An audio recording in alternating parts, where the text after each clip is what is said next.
ചെറിയമ്മ പറഞ്ഞുകൊണ്ടേക്ക് കുഴപ്പമൊന്നുമില്ല, അതുകൊണ്ട് ഞാൻ ചെയ്യാട്ടോ എന്നും പറഞ്ഞു.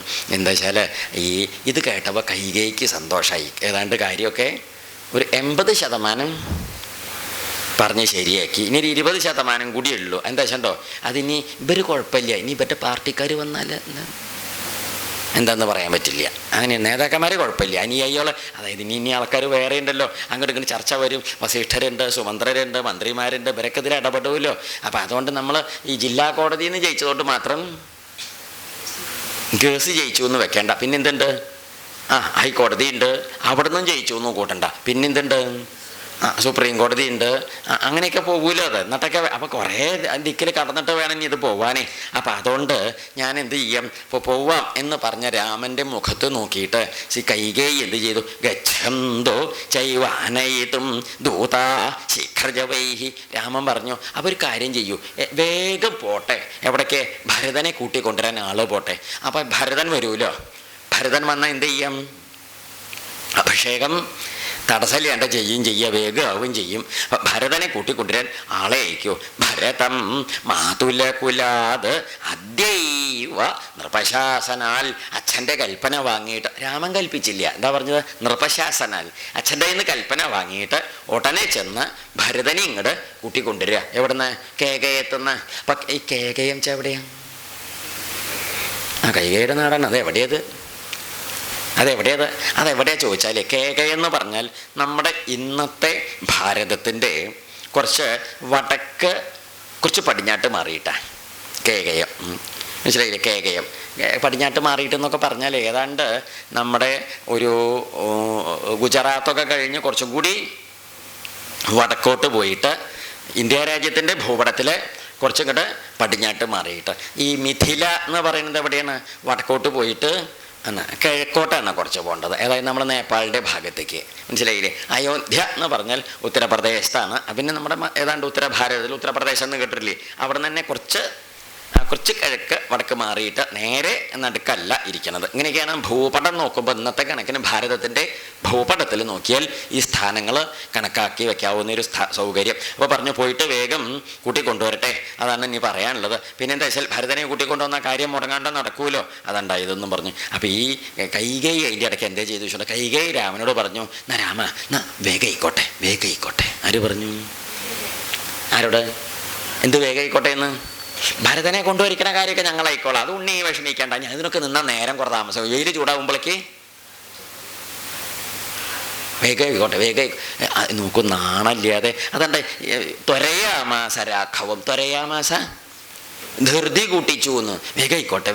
എന്താ ഇത് പരമാവധി അങ്ങോട്ട് പോയി കിട്ടിയ എന്താവും? കഥ പകുതി അങ്ങോട്ട് കുറഞ്ഞു കിട്ടൂല. പിന്നെ മറ്റേനെ കൊണ്ടിരിക്കാൻ പിന്നെ നമ്മുടെ സാധനമാണ്, വിളിച്ചാൽ വരും. എന്ത് ഇത് പോകലല്ല ബുദ്ധിമുട്ട്. അങ്ങനെ ഭരതൻ വരുന്നതിൻ്റെ മുമ്പ് തന്നെ ആര് പോകണം? ഈ ഭരതൻ വരുന്നതിൻ്റെ മുമ്പ് തന്നെ രാമൻ പോകണമെന്ന് ചിലപ്പോൾ ആര് കണക്കാക്കിയിട്ടുണ്ടാവും. കൈകൈ എന്താ കാരണം എന്നറിയോ? ഇത് രണ്ടും കൂടി കണ്ടാൽ മറ്റേത് പുറത്താവും ചിലപ്പം. ഈ കൈകൈ ചിലപ്പം ഇത് രണ്ടും കൂടി, ഏട്ടനെ അനിയനും കൂടി കണ്ടാൽ ചിലപ്പം ഈ ദുഷ്ട പറഞ്ഞ അമ്മ ചിലപ്പോൾ ഇതിൻ്റെ ഇടയ്ക്ക് ഉണ്ടായിക്കൊള്ളുന്നില്ല. അവർ തമ്മിൽ അത്രയ്ക്ക് സ്നേഹമുള്ള കാര്യം ലോകപ്രസിദ്ധമാണ്. ലോകത്ത് മാത്രമല്ല എല്ലാക്കിലും പ്രസിദ്ധമാണ്. അങ്ങനത്തെ സ്നേഹബന്ധമാണ്, ഏട്ടനനിയന്മാരുടെ ബന്ധമാണ്. അപ്പം അതിലൊന്നും ഭരതൻ ഇതിന് നിന്നോളണം എന്നില്ല എന്നൊരു തോന്നൽ ആർക്ക് ഉണ്ടായിട്ടുണ്ടാവും? കൈകേയിക്ക്. അത് നമുക്ക് പിന്നെ മനസ്സിലാവണമുണ്ട്. ഭരതൻ ഈ പറഞ്ഞ സംഗതി അല്ല ഇതിലെല്ലാം നിൽക്കണതെന്ന് മനസ്സിലാവുന്നുണ്ട്. അതുകൊണ്ട് വേഗം പോയിക്കോളൂ. പ്രസ്ഥാനം ശ്രദ്ധാനാഹി ത്വരയാമാസ രാഘവം. കൈകേയി ധൃതി കൂട്ടിച്ചു, പോയിക്കോളൂ എന്ന് പറഞ്ഞു. അപ്പം എന്താ ഉണ്ടായിച്ചാൽ, രാജാവാണെങ്കിൽ തൻ്റെ മുമ്പിൽ വെച്ചിട്ടാണ് ആര് കൈകാര്യം നടത്തണത്? ഒന്ന് ആലോചിച്ച് നോക്കൂലേ? നമ്മളിവിടെ ഇനി കുറച്ചങ്ങോട്ട് പോയാൽ ചിലപ്പോൾ പറയാൻ പറ്റിയില്ലെങ്കിലോ ആദ്യം അങ്ങോട്ട് പറയുക, എത്ര വലിയൊരു രാജ്യത്തിൻ്റെ രാജാവാണ് ഈ മഹാത്മാവ്. ആര്? ദശരഥൻ. നമ്മൾ ആ അയോധ്യയുടെ വർണ്ണന തുടങ്ങിയപ്പോഴേ ഇദ്ദേഹത്തിൻ്റെ വർണ്ണന മഹാകേമായിട്ട് പറഞ്ഞു. രാജഋഷി എന്താ പേര് പറഞ്ഞത്? എന്നുവെച്ചാൽ എന്താ അർത്ഥം? രാജാവാണ്, ഒരു മഹർഷിയാണ്. അത്ര കേമനായി ദശരഥനെ, അത്രയ്ക്ക് കേമനായി, വലിയ കേമനായിട്ട് ലോകര് മുഴുവനെയും ബഹുമാനിക്കുന്ന ഒരു വിധം സ്ഥാനത്ത് ഇരുന്നിട്ട് ഇക്ഷ്വാകുകുലം എന്ന് പറഞ്ഞ സൂര്യവംശത്തിൻ്റെ വലിയ പാരമ്പര്യത്തിലെ രാജാവായിട്ടിരുന്ന് ലോകത്ത് സകല ദിക്കിലും പ്രസിദ്ധനായിട്ട് എല്ലാവർക്കും ബഹുമാന്യനായിട്ട് ദേവലോകത്തൊക്കെ ചെന്ന് ദേവേന്ദ്രൻ്റെ സുഹൃത്തായിട്ടൊരു കസേരയിൽ രണ്ടാളും കൂടി മിണ്ടിയും പറഞ്ഞും ഇരുന്ന് ദേവേന്ദ്രനെ യുദ്ധത്തിൽ സഹായിച്ച് ജയിപ്പിച്ച ആ വലിയ വലിയ ബഹുമതിയൊക്കെ വാങ്ങി ഭൂമിയിൽ വന്ന് ഭൂലോകർക്കും ദേവലോകർക്കും സകലലോകർക്കും ബഹുമാന്യനായിട്ടിരുന്ന ആ വലിയൊരു രാജാവിനെയാണ് ആ ഇത്ര പോകുന്ന ചെക്കൻ ആ കാളക്കൂറ്റിനെ മൂക്കിൻ്റെ കയറും പിടിച്ച് നടക്കും പോലെ നടത്തിച്ച് കൊണ്ട് നടക്കുന്നത് പാര്? കൈകേയി. ഒരു വലിയ കൂറ്റൻ എന്ന് പറഞ്ഞാൽ മനസ്സിലാവില്ലേ? വലിയൊരു കൂറ്റൻ കാളക്കൂറ്റനെ ആ ഇത്ര പോകുന്ന ചെക്കൻ കണ്ടില്ലേ മൂക്കിൻ്റെ കയറും പിടിച്ച് ഇങ്ങനെ കൊണ്ടുവരുന്ന കൂറ്റനാണെങ്കിൽ ഒന്ന് പറഞ്ഞാൽ മതി, ചെക്കനെ പിന്നെ സ്കോട്ട്ലൻഡിൽ നിന്ന് പിടിച്ചോണ്ട് വരേണ്ടി വരും. എന്താ കാരണം? യൂറോപ്പിലേക്ക് പോകും, അത് ഇവിടെ കിട്ടില്ല, പറന്ന് പോവില്ലേ. എന്നിട്ടും നോക്കൂ, പറഞ്ഞതിൻ്റെ അർത്ഥം എന്താണെന്ന് ശ്രദ്ധിച്ച് കേൾക്കണേ. നമ്മൾ എത്ര വലിയ ആളോളാണെങ്കിലും എല്ലാറ്റിലും ഒരു ഒരു ഒരു കണക്ക് വെക്കണം. മനസ്സിലാവില്ല? ആറ്റിൽ അല്ലേ ഒഴിക്കുമ്പോഴും എന്ന് പറയും പോലെ ജീവിതത്തിൽ എല്ലാറ്റിനും ഒരു അളവും കണക്കും ഉണ്ടാവണം, എന്തിനും ഉണ്ടാവണം. നോക്കൂ, ഈ രാജാവ് എന്തുകൊണ്ടപ്പം ഈ വിധം കഷ്ടത്തിലായത്? കൗസല്യയുടെ അടുത്ത് ഈ ജാതി ബുദ്ധിമുട്ടുണ്ടായില്ല, കൈകേയിയുടെ അടുത്ത് ഈ ജാതി ബുദ്ധിമുട്ടുണ്ടായില്ല. മന്ത്രിമാരെ രാജാവിനെ ഇങ്ങനെ രാജാവ് സമ്മർദ്ദപ്പെടുത്തിയില്ല. ഉണ്ടോ? മന്ത്രിമാരാരെങ്കിലും രാജാവിനെ സമ്മർദ്ദപ്പെടുത്തിയോ? ഭാര്യമാരെ രണ്ടാളെ സമ്മർദ്ദപ്പെടുത്തിയോ? ഇല്ല. ഈ വിധത്തിൽ ഒരാളും പുരോഹിതന്മാരുണ്ട്, അവരും സമ്മർദ്ദപ്പെടുത്തിയില്ല. പ്രജകളെ സമ്മർദ്ദപ്പെടുത്തിയില്ല, പട്ടാള തലവന്മാരെ സമ്മർദ്ദപ്പെടുത്തിയില്ല. ഒരാളാണ് ആരെ സമ്മർദ്ദപ്പെടുത്തിയത്? രാജാവിനെ കൈകേയി. എന്തുകൊണ്ടായിരിക്കും? കൈകേയിയോട് പണ്ട് നമ്മുടെ മന്ധര പറഞ്ഞ വാക്യം ഓർമ്മയുണ്ടോ? നീ നിൻ്റെ സൗഭാഗ്യാതിശയം മറന്നുമില്ലേ എന്ന് ചോദിച്ചു. എന്ന് വെച്ചാൽ എന്താർത്ഥം? ഒരു കാലത്ത് മറ്റേ 2 ഭാര്യമാരെയും കണക്കാക്കാതെ രാജാവ് ആരെ കൊണ്ട് നടന്നതാണ്? എന്തുകൊണ്ട്? കൈകേയിയോട് രാജാവിന് ഉള്ളോണ്ട് അത്രയ്ക്കൊരടുപ്പം ഇല്ല എന്ന കാര്യം പായസം കൊടുത്തപ്പം നമുക്ക് മനസ്സിലായി.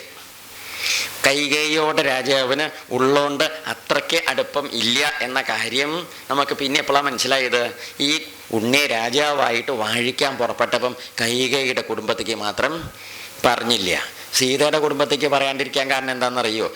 മറ്റേതിന് സാധൂകരണം പറയാനാ, അല്ലാതെ സീതയുടെ കുടുംബത്തേക്ക് പറയാൻ ഇഷ്ടമില്ലായതുകൊണ്ടല്ല. മറ്റേ അവിടേക്ക് മാത്രം പറയാണ്ടിരുന്നാൽ ചോദിക്കില്ല എന്താ പറയേണ്ടിരുന്നത്? അപ്പോൾ ഒരു യുക്തി പറയണം. എന്ത്? സീതയുടെ കുടുംബത്തും പറഞ്ഞില്ലല്ലോ എന്ന്. ആ ഒരു യുക്തിക്ക് മാത്രമായിട്ടാണ് ആരെ ഒഴിവാക്കിയത്? ജനകനെ ഒഴിവാക്കിയത്. മറ്റേ കേകയനെ ഒഴിവാക്കിയത് കാര്യമായിട്ട് ഒഴിവാക്കിയതാണ്. അപ്പം അവിടെയൊക്കെ നമ്മൾ കാണുന്നത് ആരെ ഒഴിവാക്കുന്നുണ്ട്? രാജാവ് ഏതോ ഒരു തരത്തിൽ രാജാവ് കൈകേയിയുടെ അടുത്ത് എന്ത് ചെയ്യുന്നുണ്ട്? എന്നിട്ടും കൈകേയിയുടെ സൗന്ദര്യാതിശയത്തിലും സൗഭാഗ്യാതിശയത്തിലും മുഴുകി കൈകേയിയും കൊണ്ട് നടന്ന രാജാവ് എന്തായിട്ട് തീർന്നു? കൈകേയിക്ക് മനസ്സിലായി ഞാൻ വരച്ച വരയിലേ ആരും നിൽക്കുള്ളൂ എന്ന്. പറയുമ്പോഴൊക്കെ രാജാവ് വലിയ വലിയ കാര്യം പറയുമ്പോഴും കൈകേയിയുടെ പണ്ട് പറഞ്ഞില്ലേ, 2 ചെറുപ്പക്കാരെ വർത്തമാനം പറഞ്ഞപ്പോഴാണ് പറഞ്ഞ് നിൻ്റെ കുടുംബത്തെ എങ്ങനെയാണ്? അവിടെ ഭാര്യ വല്ലാത്ത ശല്യമാണ് കൂട്ടോ, ഒന്നും പറയണ്ട, ഇങ്ങനെ ഒന്നും പറഞ്ഞാൽ കേൾക്കില്ല. അപ്പം എൻ്റെ കുടുംബത്തോ? എൻ്റെ ഭാര്യ ഞാൻ വരച്ച വരയില നിർത്തും ഞാൻ എന്നും പറഞ്ഞു. പക്ഷെ ഭാര്യ വരയ്ക്കുകയെന്നും പറഞ്ഞു. എൻ്റെ കുടുംബത്തെയും കാര്യങ്ങൾ അങ്ങനെയൊക്കെ വരച്ച വരയിൽ ഇവിടെ ഇപ്പം രാജാവിനെ വരച്ച വരയിലാണ് ആരും നിർത്തുന്നത്? ശരിയല്ലേ? അങ്ങോട്ടും ഇങ്ങോട്ടും രാജാവിന് അനങ്ങാൻ പറ്റണ്ടോ? എന്താ നിശ്ചണ്ടോ? അതായത് ഒരു പരിധി വിട്ട് രാജാവ് ഏത് വിഷയത്തിൽ പെട്ടുപോയി? കൈകേയി വിഷയത്തിൽ പെട്ടു. ഒരു പരിധിയിൽ കവിഞ്ഞ് പെട്ടു. കൈകേയിക്ക് മനസ്സിലായി ഇദ്ദേഹത്തിനെ ഏത് തരത്തിൽ വേണമെങ്കിലും തനിക്ക് കണ്ണും കടാക്ഷം കാണിച്ച് കൊണ്ട് നടക്കാം. നമ്മൾ പറഞ്ഞു കാമീന്ന് രാജാവിനെ കുറിച്ച് പറഞ്ഞിട്ട് സവൃദ്ധസ്തരുണീം ഭാര്യം. ആ വയസ്സം കാരണവർ ആ ചെറുപ്പക്കാരത്തി ഭാര്യയുടെ അടുത്ത് ചെന്ന് മുടി തലോടിയിരുന്നു എന്നൊക്കെ പറഞ്ഞില്ലേ നമ്മൾ? അപ്പോഴും രാജാവിൻ്റെ കാമഭാവം കൈകേയിക്കറിയാം ഈ രാജാവ് താൻ വളച്ച വരയിൽ വരുന്നു. ശരിയല്ലേ? ഇതിൻ്റെ പറഞ്ഞതിൻ്റെ സാരം എന്താണെന്നറിയൂ? ഭാര്യയായാലും മകനായാലും മകളായാലും ഓഫീസിലായാലും ലോകത്തായാലും എവിടെയായാലും നമ്മൾ ഒന്നിലും പെടരുത്. എന്താണ്? പെട്ട കഷ്ടത്തിലാവും. കുറേശ്ശൊക്കെ ആവാം, പക്ഷെ പെട്ടാൻ ബുദ്ധിമുട്ടാണേ. പെടുക പറഞ്ഞാൽ മനസ്സിലായില്ലേ? എല്ലാം ആവാം, ഭാര്യയും ആവാം, ഭർത്താവും ആവാം, അച്ഛനും അമ്മയും ഏട്ടനും മക്കളും ഒക്കെ ആയിട്ട് നമ്മൾ എന്ത് വെക്കണം? ഒരു പരിധി കണക്ക് വെച്ചില്ലെങ്കിൽ വലിയ ബുദ്ധിമുട്ട്. വിശേഷിച്ച് ഇങ്ങനത്തെ വിഷയങ്ങളിലൊക്കെ രാജാവ് പെട്ടുപോയില്ലേ? സ്ത്രീ വിഷയത്തിൽ പെട്ടുപോയില്ലേ? ഇതുപോലൊരു പെട്ടുപോയ കഥയെന്ന് നമുക്ക് മുമ്പ് ഭാഗവതത്തിൽ കേട്ടില്ലേ? ഉത്താനപാദ് മഹാരാജാവ് എന്ന് പറഞ്ഞിട്ട് മഹാരാജാവ് ഉണ്ടായിരുന്നു. അദ്ദേഹത്തിന് ഭാര്യമാർ 2 ആളുണ്ടായിരുന്നു. അതിൽ സുനീതിയും സുരുചിയും. രാജാവ് ആരുടെ കൂടെയാണ് കൊണ്ട് നടന്നതും കളിച്ചും ചിരിച്ചും രസിച്ചും കൊണ്ട് നടന്നത്? സുരുചിയുടെ. എന്നിട്ട് സുരുചി എന്താ ചെയ്തത്? ശരിയല്ലേ ഇത്? സുനീതി രാജാവ് ശ്രദ്ധിക്കാതെ വിട്ടോളാണ്. ഏതാണ്ട് അതേ മട്ടന്നില്ല എവിടെയും. പറയണതിൻ്റെ അർത്ഥം എന്താ ചോദിച്ചാൽ, വിഷയങ്ങൾ എന്താണ്? വിഷയങ്ങളൊക്കെ ലോകത്തിൽ ജീവിക്കുമ്പം ആവാം, പക്ഷെ വിഷയങ്ങളിൽ നമ്മൾ പെടരുത്. പെട്ടാൽ കഷ്ടത്തിലാവും. ഇപ്പം നമ്മൾ ജീവിക്കണത് എങ്ങനെയാണ്? കിണറ്റിന്ന് വെള്ളം കോരി ആവശ്യത്തിന് കുടിക്കും ഇല്ലേ? വെള്ളം കുടിച്ചിട്ട് ചത്തുമില്ലേ? അപ്പോൾ എവിടുന്നാണ് വെള്ളം കിട്ടണത്? കിണറ്റിൽ വെള്ളം ഉണ്ടല്ലോ. അപ്പോൾ നമ്മൾ നല്ലോണം കോരി ആവശ്യത്തിനെ ഒക്കെ ഉപയോഗിക്കും. നല്ലോണം ആ വെള്ളം കുടിച്ചിട്ട് ഓർമ്മ വെച്ച നാൾ നമ്മൾ പെറ്റി വളരാൻ എത്രയോ 100-500 കൊല്ലം പഴക്കമുള്ള കിണറാ അത്രേ. അതിന് വെള്ളം കോരിയിട്ട് എത്ര തലമുറ കുടിച്ചത്. ഇപ്പോൾ നമ്മളോ അവിടെ തന്നെയല്ലേ കോരി കുടിക്കണത്? എന്നിട്ട് ജീവൻ നിലനിർത്തി പോരുന്നത്. അങ്ങനെയാണ് നിലനിർത്തിയപ്പോൾ. നല്ലോണം വെള്ളമുണ്ടേ, നല്ല വെള്ളമാണ്. ധാരാളം വെള്ളം കുടിച്ചാൽ ആ കുടുംബത്തിലുള്ളവർ മുഴുവനും ജീവൻ നിലനിർത്തണത് ആ വെള്ളം കൊണ്ടാണ്. അങ്ങനെ ഇരിക്കുന്ന കാലത്ത് ഒരു ദിവസം വെള്ളം കോരുന്ന സമയത്ത് നമ്മൾ തലകുത്തനെ കിണറ്റിക്ക് അങ്ങോട്ട് വഴുക്കിയിട്ടേ കിണറ്റിക്ക് പോവുക. അപ്പോൾ വടക്കേലെ നാരായണനാർ പടിയുമിലിരുന്ന് നോക്കിയപ്പോൾ കാണുന്നുണ്ട് എന്ത്? നമ്മൾ കിണറ്റിക്ക് തലകുത്തനെ പോണതേ. അപ്പം അദ്ദേഹം ഇങ്ങനെ നോക്കിയിട്ട് പറയുകയും ചെയ്തു, സാരല്ല, കുടിക്കണ വെള്ളമല്ലേ, വിഷമൊന്നും അല്ലല്ലോ എന്നും പറഞ്ഞു. എന്താ ഉണ്ടായത് എന്നിട്ട്? അത് തീരുമാനമായി. ശരിയല്ലേ ഇത്? ഇപ്പം പറഞ്ഞതിൻ്റെ അർത്ഥം എന്താ മനസ്സിലായോ? ഈ വെള്ളം കുടിച്ചിട്ടാണ് ഇത്രയും കാലം ഈ ജീവൻ നിലനിർത്തിയത്. ഇപ്പം ഈ വെള്ളത്തിൽ തലകുത്തനെ വീണിട്ടാണ് ആ നിലനിർത്തിയ ജീവൻ പോയത്. മനസ്സിലാവുണ്ടല്ലോ അല്ലേ?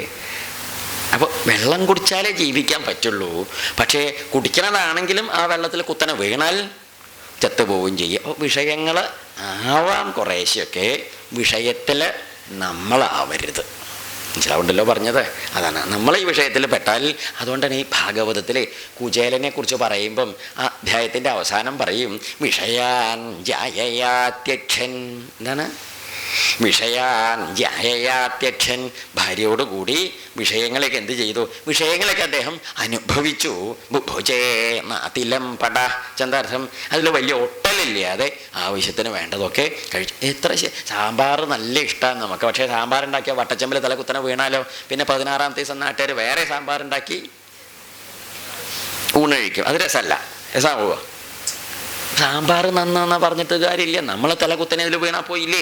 അത് ഇലയിലൊക്കെ ചട്ടവും കൊണ്ട് ആവശ്യത്തിന് വിളമ്പി ഊണഴിക്കുമ്പോൾ നല്ല രസമാണ്. ശരിയല്ലേ ഇത്? എന്നാ സാമ്പാർ അത് എരിവുള്ളതാണ്. പാൽപ്പായസം ആയിക്കോട്ടെ. പറഞ്ഞോളൂ. തന്നെ വലിയ വാർപ്പിൽ നിറയെ പാൽപ്പായസം ഉണ്ട്. നമ്മൾ അച്ചാൽ കുറച്ച് ആർത്തിയുള്ള കൂട്ടത്തിലാണല്ലോ. നിങ്ങൾക്ക് കണ്ടപ്പോഴേക്കും ഉരുളിയുടെ ചുറ്റും ഇങ്ങനെ അതിൽ വഴുക്കി. അതെ, തീരുമാനമായി. ആ നാട്ടുകാരുടെ പായസം കൂടി ഇല്ലാണ്ടാക്കി. പിന്നെ അവർക്ക് 16 ദിവസം കഴിഞ്ഞാൽ വീണ്ടും പായസമാവുകയും ചെയ്തു. നമുക്കുള്ള പായസം പോവുകയും ചെയ്തു.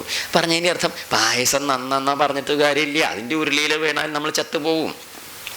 പത്രത്തിലൊക്കെ വായിച്ചില്ലേ? മറ്റേ പാത്രത്തിൽ വീണു, ഈ പാത്രത്തിൽ വീണു എന്നൊക്കെ ഓരോ ദിക്കിൽ അന്യ നാട്ടിലൊക്കെ കേട്ടില്ലേ? ഏത് നാട്ടിലും പാത്രത്തിൽ വെച്ചുണ്ടാക്കിയ ചൂടുള്ള പാത്രത്തിൽ വീണാൽ ചത്തങ്ങോട്ട് പോവേ. മലയാളി ചാവില്ല, ബംഗാളി ചാവുള്ളൊന്നും എവിടെയും.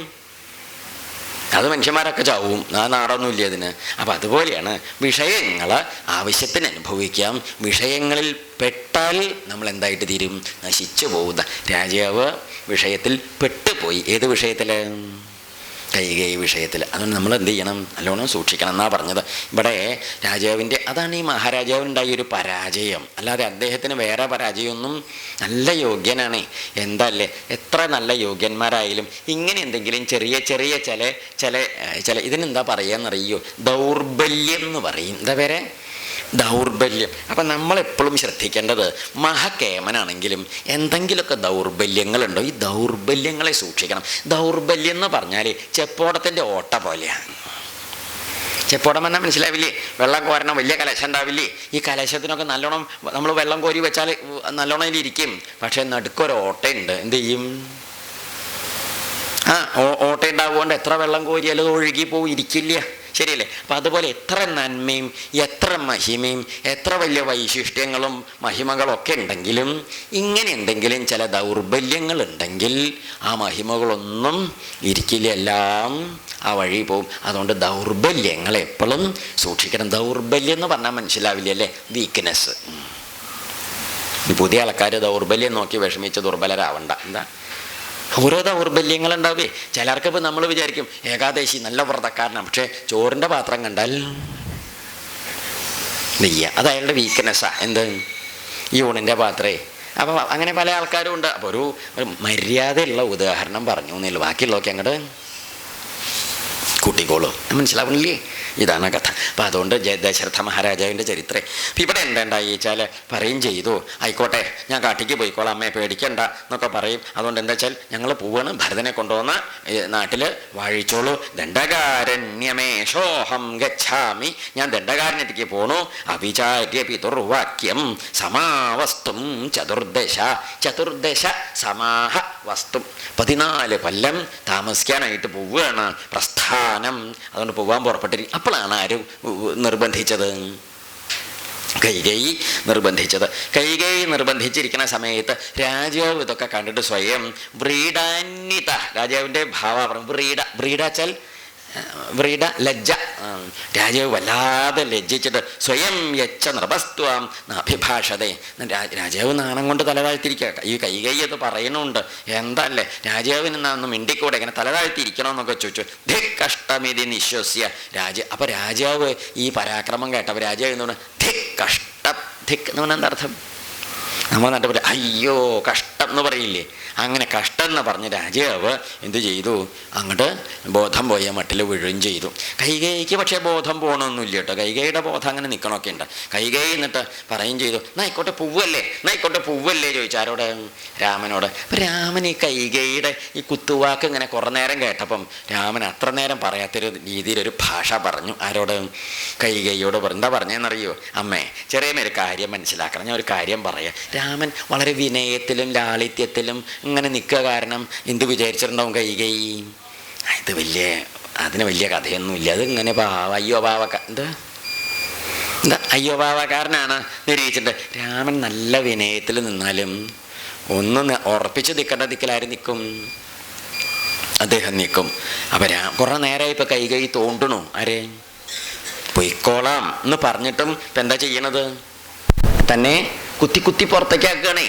അപ്പം രാമൻ പറഞ്ഞു, നാഹം അർത്ഥപരോ ദേവി ലോകം ആവസ്തുമുത്സഹേ വിദ്ധേമാം ഋഷിഭേസ്തുല്യം വിമലം ധർമ്മമാസ്ഥിതം. പിന്നെ കൈകൈ വേണ്ടിയിട്ടില്ല. കൊടുക്കേണ്ട മരുന്നാർക്ക് കൊടുത്തു? കൈകേയിക്ക്. അമ്മയൊരു കാര്യം മനസ്സിലാക്കണം. എന്താണെന്ന് വെച്ചിട്ടുണ്ടോ? നാഹം ഞാനേ ഈ ഭൂമിയിൽ അർത്ഥപരനായിട്ട്. എന്താ അർത്ഥപരൻ? എന്തെങ്കിലും കിട്ടും, സമ്പത്തോ ഭൂമിയോ അല്ലെങ്കിൽ വേറെ എന്തെങ്കിലും കിട്ടും എന്ന് കണക്കാക്കിയിട്ട് ലോകത്തിൽ ജീവിക്കാൻ ആഗ്രഹിക്കുന്ന ഒരാളല്ല ഈ രാമൻ. മനസ്സിലായില്ലേ? ലോകം ആവസ്തുമുത്സഹേ വിദ്ധേമാം ഋഷിഭേസ്തുല്യം. അമ്മയൊരു കണക്കിന് കൂട്ടിക്കോളൂ. മഹർഷിമാരുടെ സമ്പ്രദായത്തിന് സമാണ് എൻ്റെ സമ്പ്രദായം, നമ്മെ അങ്ങോട്ട് കൂട്ടിക്കോളൂ. വിമലം ധർമ്മമാസ്ഥിതം, ശുദ്ധമായ ധർമ്മമാണ് എൻ്റെ പ്രമാണം. അല്ലാതെ എന്തില്ല ഒളിച്ചും മറിഞ്ഞും ഈ ജാതി കള്ളത്തരങ്ങളും കുശുമ്പും ഏഷണിയൊന്നും എനിക്ക് പ്രമാണമല്ല. അതുകൊണ്ട് അമ്മ അക്കാര്യത്തിൽ പരിഭ്രമിക്കേണ്ടെന്ന് പറഞ്ഞു. പിന്നെ ആരും മിണ്ടിയില്ല. നല്ല ഭാഷയിൽ കിട്ടിയില്ലേ മറുപടി? കൈകേയിക്കുള്ളത് കൊടുത്തു. കൈകേയിക്ക് മറുപടി കൊടുത്തതിൻ്റെ ശേഷം രാമൻ എന്താ ചെയ്തു വെച്ചാൽ അടുത്ത് ചെന്ന് പറഞ്ഞു, ഞാൻ എന്നാൽ എല്ലാവരോടും അയ്യോ യാത്ര പറഞ്ഞിട്ട് പുറപ്പെടുക എന്നും പറഞ്ഞ് അവിടുന്ന് അമ്മയുടെ അടുത്ത് ചെന്ന് ഒന്ന് തൊഴണം. ആരെ? കൗസല്യാദേവി അവിടെ അമ്പലത്തിൽ നിന്ന് പാൽപ്പായസം വിശേഷാലൊക്കെ കഴിച്ച് പുഷ്പാഞ്ജലിയൊക്കെ കഴിച്ച് അവിടെ കാത്തിരിക്കണ്ടാവും. അപ്പം അമ്മയുടെ അടുത്തേക്ക് ഒന്ന് പോകണം, പിന്നെ സീതയോടൊന്ന് പറയണം, പിന്നെ അങ്ങനെയുള്ളവരൊക്കെ ഒന്ന്, പിന്നെ ഉണ്ണി എന്ന് കാണണം. ഏതുണ്ണി? കുഞ്ഞുണ്ണി. അതേതാ?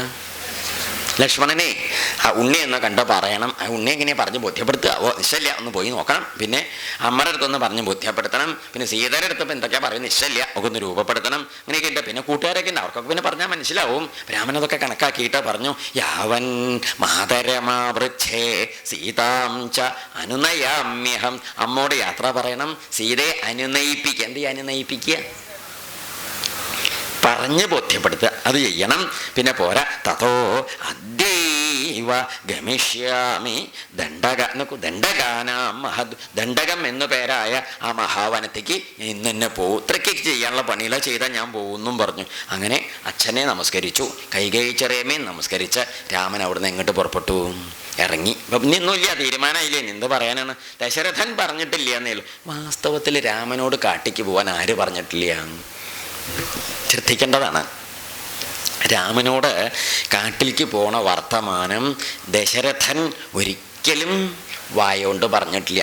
എന്നാലും നമ്മൾ പറയാം, അച്ഛൻ്റെ വാക്യം ശിരസാ വഹിച്ച കാട്ടിക്ക് പോയി എന്നാ. അച്ഛൻ്റെ എന്ത് വാക്യം? അച്ഛൻ രാമനോട് എന്ത് പറഞ്ഞിട്ടില്ല? കാട്ടിക്ക് പോണ കാര്യം പറഞ്ഞിട്ടില്ല.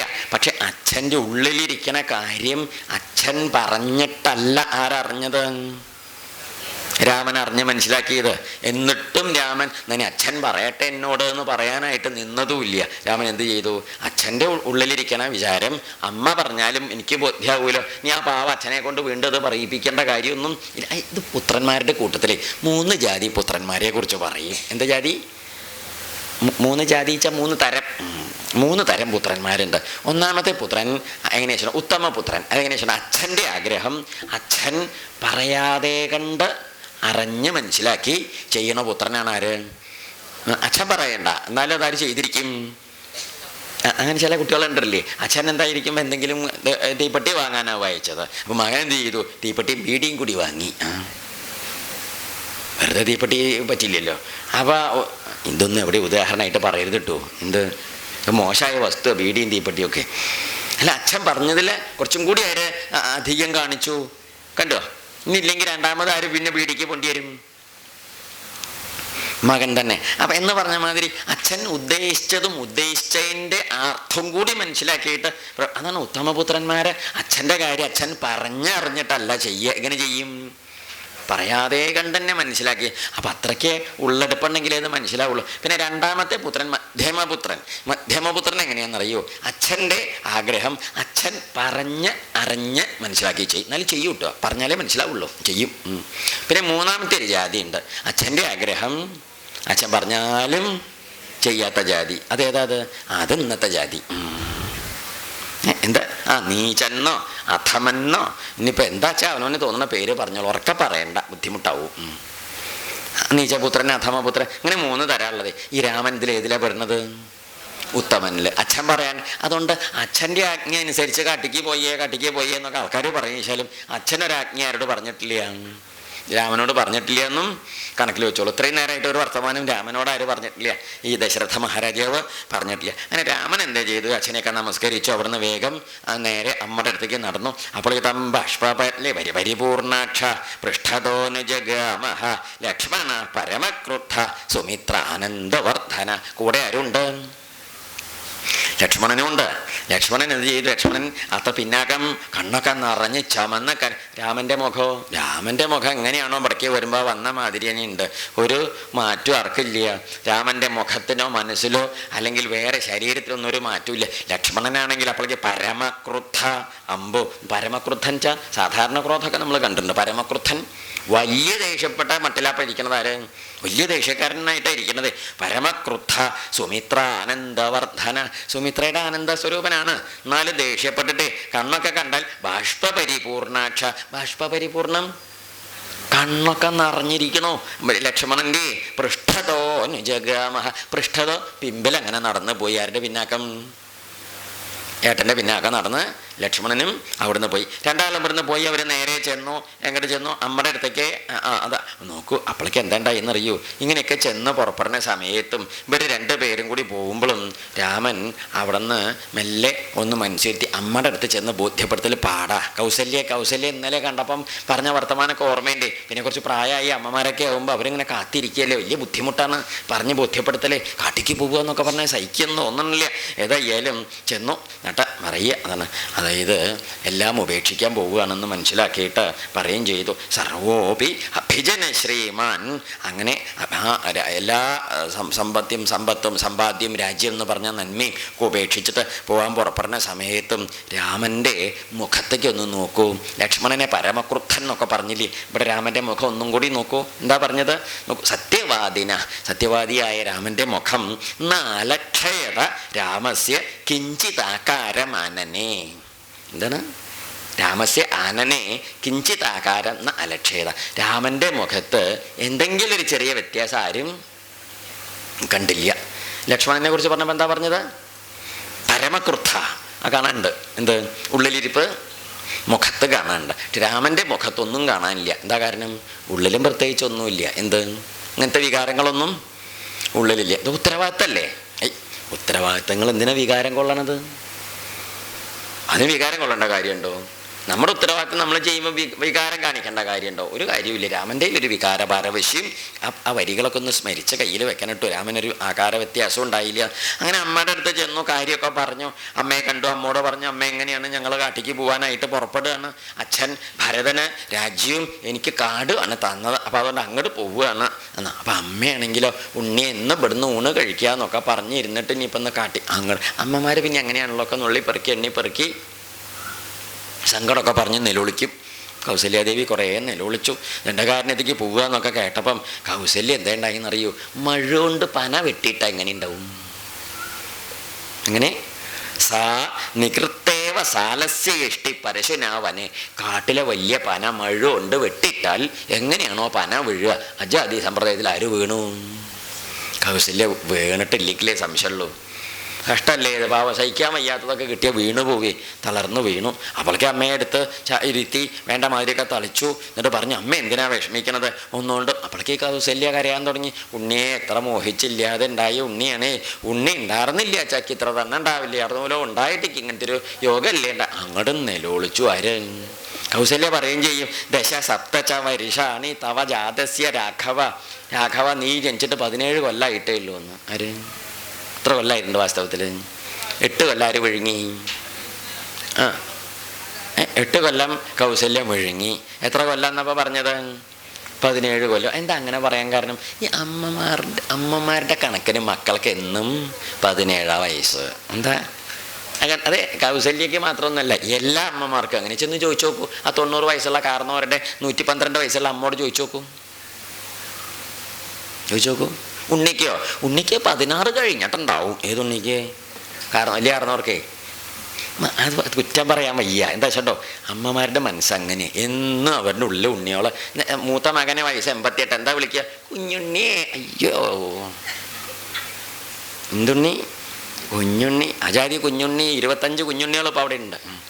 എന്നിട്ട് വലിയ കാരണം അതങ്ങനെയാണ്. നമ്മൾ പരിഹാസം പറഞ്ഞതല്ലാതെ അമ്മമാർക്ക് എന്നും മക്കള് കുഞ്ഞുണ്ണിയോൾ തന്നെയാണ്. അതന്നെ അവിടെ. ഉണ്ണിയെ നീ ജനിച്ചിട്ട് എന്തായി? ദശ സപ്തച വരിഷാണി തവ ജാതസ്യ രാഘവ അതീതാനി പ്രകാംക്ഷന്ത്യ മയാ ദുഃഖപരിക്ഷയം. കേട്ടോ? ഇത്രയും കാലം 10-17 കൊല്ലമായില്ലേ നീ ജനിച്ചിട്ട്. അപ്പം അതെന്താ ചോദിച്ചാൽ അവിടെ ആ കണക്ക് കൈ പിടിക്കണ്ട. കാരണം എന്താ ചോദിച്ചാൽ കൗസല്യ ഒരു വികാരപാരവശ്യത്തിൽ നിന്ന് പറയണേ. അപ്പം നമുക്ക് എണ്ണം പിടുത്തൊന്നും കിട്ടില്ല. അപ്പോൾ ഒരു വികാരം പറയുമ്പോൾ എണ്ണൊന്നും കിട്ടില്ല. അതൊരു ജാതി ഒരു അന്തല്യായാലാണ് അതൊക്കെ പറയണത്. അങ്ങനെയൊക്കെ പറഞ്ഞ് കുറേ കരഞ്ഞു. കരച്ചിലൊക്കെ കഴിഞ്ഞപ്പോൾ എന്താ ഉണ്ടായത്? അച്ഛൻ്റെ വർത്തമാനം കണക്കാക്കിയിട്ട് പറഞ്ഞു. അപ്പോഴേക്ക് ഈ ലക്ഷ്മണൻ അതിൻ്റെ ഇടയ്ക്ക് എന്താ ഉണ്ടായിരുന്നത്? കൗസല്യയുടെ നിലവിളിയും ആ വീഴ്ചയൊക്കെ കണ്ടപ്പം ദശരഥൻ്റെയും കൈകയുടെയും മുമ്പിൽ രാമൻ്റെ കൂടെ ഉണ്ടെങ്കിലും അവിടുന്ന് മിണ്ടാതെ കണ്ണും കലങ്ങി ദേഷ്യപ്പെട്ട് ഉള്ളിൽ ദേഷ്യം പിടിച്ച് പോകുന്ന ലക്ഷ്മണൻ ഇവിടുന്ന് പൊട്ടിത്തെറിച്ചു. ആര്? ലക്ഷ്മണൻ അവിടുന്ന് ഒരു വർത്തമാനം പറഞ്ഞു. എന്താ പറഞ്ഞത്? അഹം ഹനിഷ്യേ പിതരം വൃദ്ധം കാമവശം ഗതം സ്ത്രീയായുക്താഹി നിർലജ്ജം ധർമ്മയുക്തം നൃപം യഥ. അങ്ങനെയുണ്ടോ? അമ്പോ, വല്ലത ചതിയാ പറഞ്ഞത്. രാമൻ കേട്ടൊക്കെ തന്നെയാ പറഞ്ഞത്. എന്താ പറഞ്ഞത്? അഹം ഹനിഷ്യേ, ഞാൻ അച്ഛനെ ഞാൻ കൊല്ലും. രാമൻ ഇങ്ങനെ നോക്കി, ഇതെന്ത് കുട്ടിക്ക് ഇന്നലെ വരില്ലാത്തൊരു ദണ്ണെന്ന്. ലക്ഷ്മണനെ നല്ലോണം നിശ്ചലുള്ള ആളാണ് ആര്? രാമനെ. എന്താ വെച്ചത്? പെറ്റ് കിടക്കണ കാലത്ത് തന്നെ രണ്ടും അങ്ങോട്ടും ഇങ്ങോട്ടും തോണ്ടിയിട്ടാണ് കിടന്നുറങ്ങിയത് തന്നെ. അത് നമ്മൾ കണ്ടില്ലേ? അങ്ങനെ ഇരട്ടക്കുട്ടികളുടെ മാതിരി കഴിച്ചു കൂട്ടിയ ഈ ഉണ്ണി എന്താ പറയണത്? അഹം ഹനിഷ്യേ പിതരം, അച്ഛനെ ഞാൻ കൊല്ലും. വൃദ്ധം കാമവശങ്കതം, വയസ്സനായിട്ടും കാമപാരവശ്യം കൊണ്ടൊക്കെ ഈ ചെറിയ വർത്തമാനം കേട്ടിട്ട് അന്തല്യായ കാണിച്ച അച്ഛനെ കൊല്ലും ഞാൻ. മാത്രമല്ല എന്തുണ്ട്? സ്ത്രീയായി ഒക്കെ ഈ പെണ്ണുങ്ങളുടെ വർത്തമാനം കേട്ടിട്ട് നിർലജ്ജം, നാമല്ലാതെ ധർമായുക്തം നൃപം യഥ. ധർമ്മമില്ല, കഥയില്ല, ഒന്നുമില്ലാതെ രാജാവാണത്രേ. ഒരുട്ടം ചെയ്യണത് കണ്ടാൽ ആര് അച്ഛനെ ഞാൻ കൊല്ലുമെന്നും പറഞ്ഞു. അപ്പം രാമൻ ചോദിച്ചു, എന്താ ഉണ്ണി പറയണത്? പറയണതിൻ്റെയൊക്കെ അർത്ഥം തോന്നുന്നുണ്ടോ? ഉള്ളിലെ പറയുമ്പോൾ ഒക്കെ പറയണേ ഭാഷയുടെ അർത്ഥം ഇങ്ങോട്ട് തോന്നുന്നുണ്ടോ ചോദിച്ചു. അപ്പം ലക്ഷ്മണൻ ഇങ്ങനെ ലക്ഷ്മണൻ പല്ല് കടിക്കണം, ഒച്ചയൊക്കെ അപ്പോഴും കേൾക്കാണ്ട് കൃറാന്നും പറഞ്ഞിട്ട് ദേഷ്യപ്പെടുകയാണേ, ഉള്ളിൽ ദേഷ്യമുണ്ട്, കടിച്ചാൽ മറുത്തുകയാണേ. അപ്പോൾ ഇവിടെയാണ് നമ്മൾ അധ്യാത്മരാമായണത്തിൽ എന്ത് കാണണത്? വിസ്തരിച്ചൊരു ഉപദേശമൊക്കെ ഉണ്ട് ലക്ഷ്മണന്. ആരുടെ വക? ശ്രീരാമചന്ദ്രസ്വാമിയുടെ വക. അങ്ങനെ ഒരു ഉപദേശം ഇവിടെ ഇല്ല. ഇത് അമ്മട്ടിലൊരു ഉപദേശം ഇവിടെ ഇല്ല. ഇത് കഴിഞ്ഞ് കുറച്ച് കഴിഞ്ഞ് ചില ഉപദേശങ്ങളൊക്കെ ഉണ്ട്, ധാർമ്മിക ഉപദേശമൊക്കെ ഉണ്ട്. പക്ഷെ ഇവിടുത്തെ ഈ ഉപദേശം വത്സസൗമിത്രേ കുമാരനീ കേൾക്കണം മത്സരാദ്യം വെടിഞ്ഞെന്നുടെ വാക്കുകൾ, നിന്നുടെ തത്വമറിഞ്ഞിരിക്കുന്നിതോ മുന്നമേ ഞാനെടോ നിന്നുള്ളിൽ എപ്പോഴും എന്നെ കുറിച്ചുള്ള വാത്സല്യപൂരവും നിന്നോളമില്ല മറ്റാർക്കെന്നുമുള്ളതും, നിന്നാൽ അസാധ്യമായില്ലൊരു കർമ്മവും നിർണയമെങ്കിലും ഒന്നിതു കേൾക്ക നീ എന്ന് പറഞ്ഞു തുടങ്ങണ ഒരു ഭാഷയിൽ